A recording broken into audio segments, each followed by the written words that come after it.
At Honolulu International Airport on the morning of November 14, 1971, Gate 9 of the Pan Am terminal held 43 seated passengers and one man in uniform who was about to make a mistake he would carry for the rest of his life. The terminal was warm. The trade wind pushed through the open corridor and moved the edges of a departure board that had not updated in 20 minutes. A ceiling fan turned above the check-in counter at the speed of a second hand. Outside, a fuel truck reversed beneath a Douglas DC-8 and the ground crew went about their work as if the next 11 minutes did not matter. They did not know that they did. The man in uniform was Staff Sergeant Raymond Holt, 29 years old, 6 feet 2 inches, 214 pounds.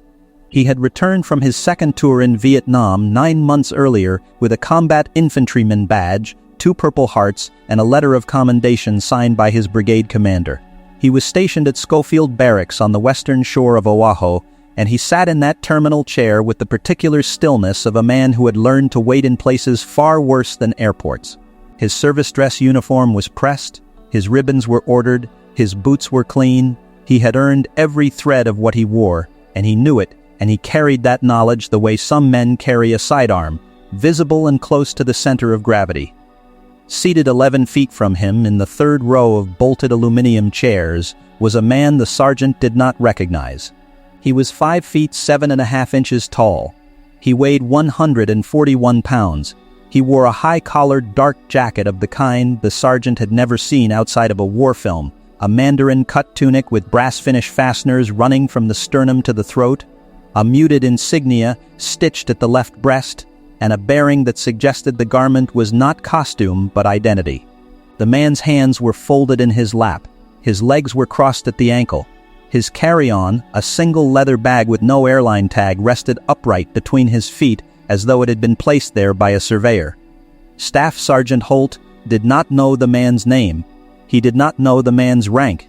He did not know that behind that collar and those fasteners was a body that could deliver a sidekick at 118 miles per hour, or that the fingers folded so neatly in his lap had been requested by written invitation to demonstrate their speed to the hand-to-hand combat instructors of the United States Army, the United States Marine Corps, and the Republic of Korea Capital Division in the same calendar year. In the next 11 seconds, 6 men would walk through the double doors at the far end of Gate 9, and the sound their heels made on the tile floor would be the last sound the sergeant heard before the air in the terminal changed temperature. Nobody seated in that waiting area knew they were about to watch a man's certainty collapse in front of him like a chair with a missing leg. The morning had begun the way most mornings began at Gate 9, with indifference. The desk agent, a woman named Linda Kapahu, sorted boarding passes behind the counter and listened to the tarmac radio with one ear. A retired insurance adjuster from Sacramento read the second section of the Honolulu Advertiser and turned each page with a licked thumb. A mother balanced a sleeping child against her shoulder and stared at the departure board as if the flight number might change. The terminal smelled of jet fuel and floor wax, and the particular humidity of a building that has never fully committed to air conditioning. Holt noticed the man in the dark jacket sometime after 8 o'clock. He noticed him the way a trained man notices anything anomalous in a controlled space, not with alarm, but with inventory. He cataloged the jacket, he cataloged the fasteners, he cataloged the insignia, and he arrived at a conclusion with the speed of a man who had been taught to make assessments under fire. The jacket was a uniform, and the uniform was not real. It is worth pausing here to understand what the sergeant saw and what he believed he understood. Military men of Holt's generation had a specific and unforgiving taxonomy for people who wore uniforms they had not earned. The word they used was not polite. The offense was not abstract. Men had died in the garments Holt had earned the right to wear, and in his framework of the world, wearing a uniform without authorization was not fashion. It was theft. And so Holt looked at the smaller man in the high collar and the brass fasteners and the muted insignia, and he saw a civilian playing dress-up. He did not see Bruce Lee. A businessman named Arthur Greer sat 2 seats from the sergeant with a cup of coffee balanced on his right knee and a copy of Life magazine open to an advertisement he had stopped reading. Greer would later say he noticed Holt's posture change before the first word was spoken. The sergeant leaned forward. His forearms settled on his thighs. His chin dropped half an inch. It was the posture of a man preparing to correct someone. What Staff Sergeant Raymond Holt said first was quiet enough that only 3 passengers heard it. He spoke across the row of chairs without turning his body fully, the way a man speaks to someone he does not consider worth the full rotation. "Nice costume." Bruce Lee did not look up. I said, "Nice costume." The sergeant's voice carried a half-register higher. "Where did you get it? The PX surplus rack, or did your mother sew it for you?" A woman seated behind the sergeant closed her magazine. Arthur Greer set his coffee cup on the armrest with a sound that was louder than it needed to be. Bruce Lee looked at the sergeant for the first time. He did not blink. He did not shift his weight. His hands remained folded. His ankles remained crossed. "It was given to me," he said. The sergeant smiled. It was not a kind smile. It was the smile of a man who has found a target he considers beneath his caliber but worth his time. "Given to you," Holt repeated. "By who?" "By a prop department. By a Halloween store. Because I have been wearing a real uniform for 11 years, and whatever that is not real." There are moments in a man's life when the words he speaks reveal less about the person he is addressing and more about the walls of the room he has built inside his own mind. The sergeant was not a stupid man. He was not a cruel man in the way that cruelty is sometimes a permanent condition. But he was a certain man, and certainty in the absence of information is a kind of blindness that no amount of courage can correct. If you want to find out what happened when those doors opened at the far end of Gate 9, make sure you are subscribed and leave a comment below telling us where you are watching from. What happened next in that terminal has been told and retold for 50 years. And the versions do not all agree, but the facts of the next 11 seconds have never been in dispute. Bruce Lee uncrossed his ankles. He placed both feet flat on the floor. He unfolded his hands and set them on his knees, palms down, fingers straight, the way a pianist settles before the first note of a recital. He did not stand. He did not raise his voice. He did not lean forward. He had already won, he just did not know how visibly. What happened next was not confrontation in the way that most men understand the word. There was no blow thrown, no technique demonstrated, no distance closed. What happened was the particular kind of defeat that arrives when the world itself corrects a man's error, publicly and without appeal. The double doors at the far end of Gate 9 opened at 8:47 in the morning. The sound they made was the heavy pneumatic exhale of a fire-rated hinge system designed for a building that had been built in 1962. The first man through the doors was Brigadier General Louis Gruber of the United States Army Pacific Command. He was 61 years old, 5 feet 10 inches, and he wore his service dress uniform with the quiet authority of a man who had stopped noticing it 30 years earlier. He walked 12 paces into the terminal and stopped. He looked at Bruce Lee. He straightened. He saluted. Second one. The second man through the doors was Major General Pak Sung-chul of the Republic of Korea Army. He was 54. He walked with a slight favoring of his left leg, an injury from Incheon that had healed in shape but not in memory. He entered the terminal 4 steps behind Gruber, saw the man in the dark jacket, and rendered a salute so crisp that Linda Kapahu behind the counter would later describe it to her husband as the kind of gesture you see at Arlington and nowhere else. Second 2.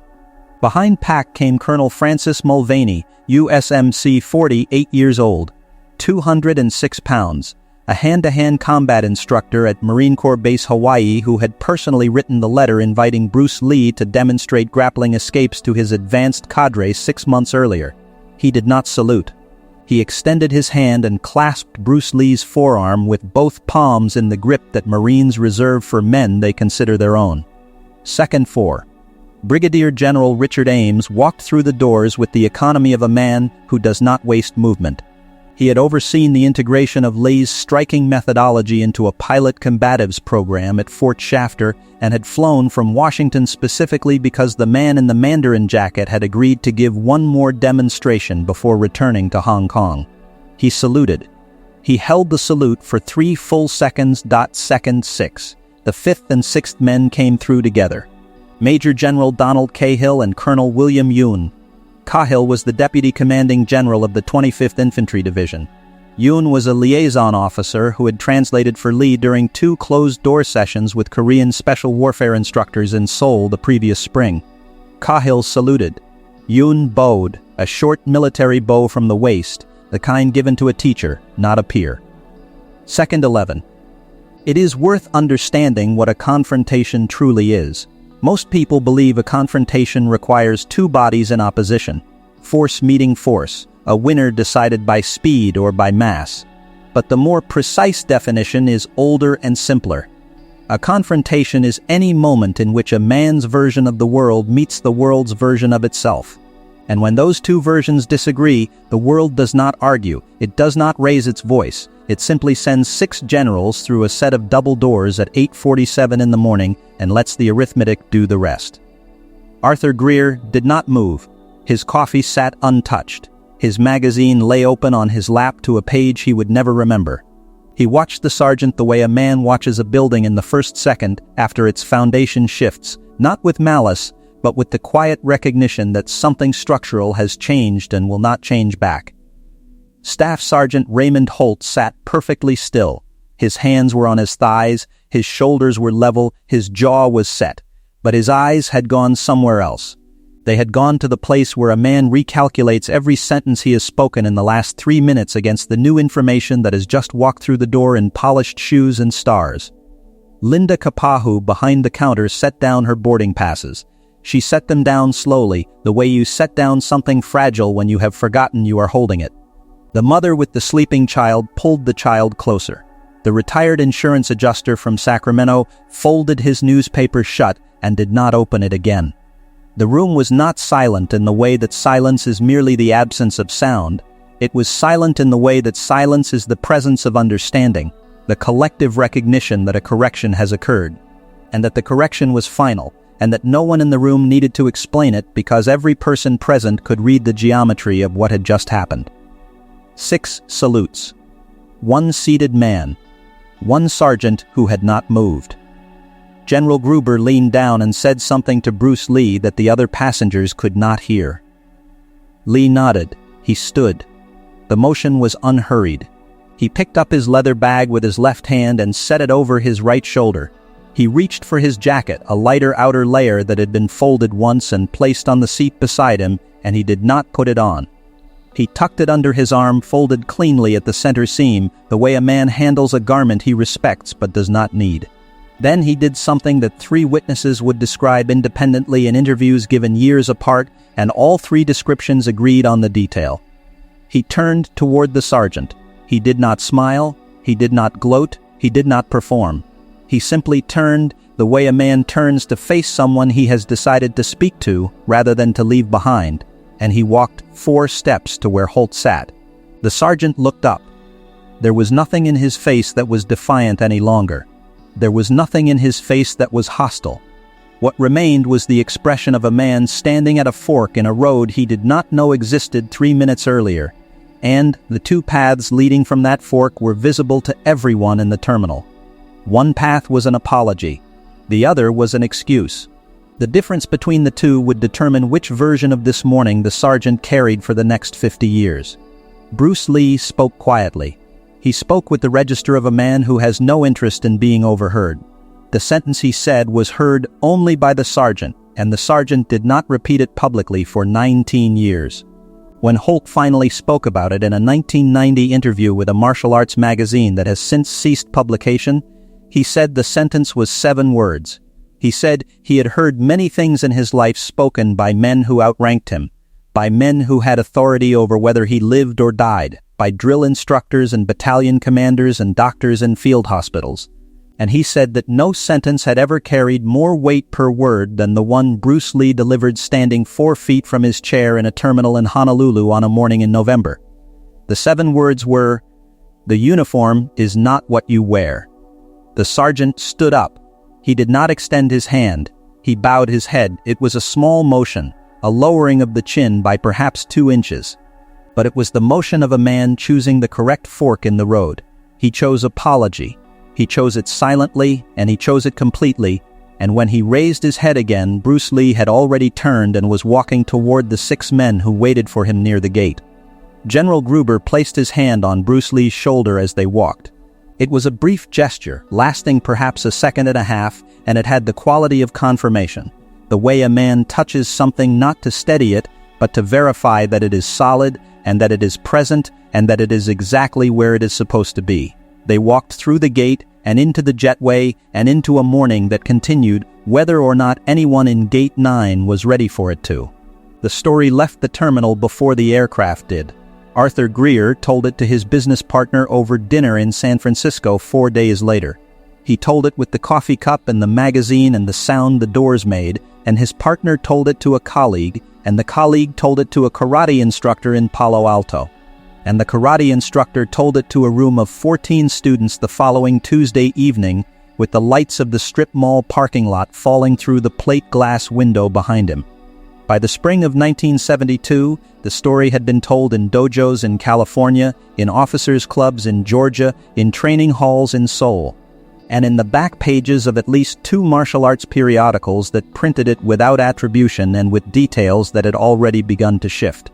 In one version, the generals numbered 8. In another, the sergeant dropped to his knees. In a third, Lee demonstrated a technique on the spot that left the sergeant unable to speak, which did not happen but which satisfied the version of the story that the tellers needed to believe. This is the nature of stories that happen in public spaces between men whose reputations are larger than the rooms they occupy. The facts travel, but they do not travel alone. They carry passengers, exaggerations, additions, subtractions, improvements. And by the time the story reaches its 10th teller, it has become something the original witnesses would recognize in shape, but not in detail. The geometry remains, the arithmetic changes. Linda Capajo never told the story herself, when asked about it years later by a researcher compiling accounts of Bruce Lee's interactions with the American military establishment. She said she remembered the morning clearly, and that the part she remembered most was not the salutes or the sergeant or the 7 words she did not hear. The part she remembered was the sound the terminal made after Bruce Lee left. She said it sounded like a room that had been holding its breath and had finally let it go, and that the ceiling fan above her counter kept turning at the same speed it had been turning before any of it began, as though nothing of significance had occurred beneath it. Staff Sergeant Holt completed his tour at Schofield Barracks in 1973. He was honorably discharged at the rank of Sergeant First Class. He did not pursue martial arts. He returned to Dayton, Ohio, where he managed a hardware distribution center for 26 years and raised 2 sons. In the 1990 interview, the only time he spoke about the encounter on the record, he said that the morning at Gate 9 had not changed his opinion of the military or of uniforms or of the men who wore them. What it had changed, he said, was his understanding of how little a man can know about another man while being entirely certain that he knows enough. His older son, Raymond Holt Jr., told an interviewer in 2014 that his father kept a framed photograph on the wall of his study for as long as the son could remember. It was not a military portrait, it was not a family picture. It was a small black and white still of Bruce Lee in the Mandarin jacket, taken from a publicity shoot that had nothing to do with the encounter at the airport. His father had never met the man again after that morning. He had never written to him. He had never visited any of his schools or attended any of his films. But the photograph remained on the wall until the day Raymond Holt Sr. died in 2009, and when his sons asked him once over Thanksgiving why he kept a photograph of a man he had known for less than 4 minutes, the sergeant said a single sentence that his son remembered exactly. "Because he taught me something no drill instructor ever did." The story a man tells about himself and what the world reveals about him when the doors open are 2 different things. Staff Sergeant Holt learned this in 11 seconds on a warm morning in Honolulu, and he spent the remaining 38 years of his life making sure the lesson held. Bruce Lee never spoke of the encounter. He never mentioned the sergeant's name. He never told the story to an interviewer or a student or a colleague. He left the terminal the way he entered it, quietly, without credit, carrying only what he needed. The light continued to fall through the plate glass windows of Gate 9. The fuel truck completed its circuit beneath the DC-8. Linda Capajo returned to her boarding passes. The ceiling fan turned.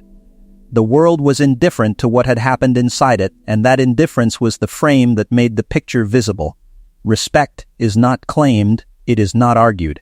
It is not sewn into a collar or pinned to a chest. Respect is the thing that walks through the door when a man has spent his life earning it in rooms where no one was keeping score. Next week we will tell you what happened when a heavyweight boxing champion told Bruce Lee his hands were too small to ever hurt a real fighter.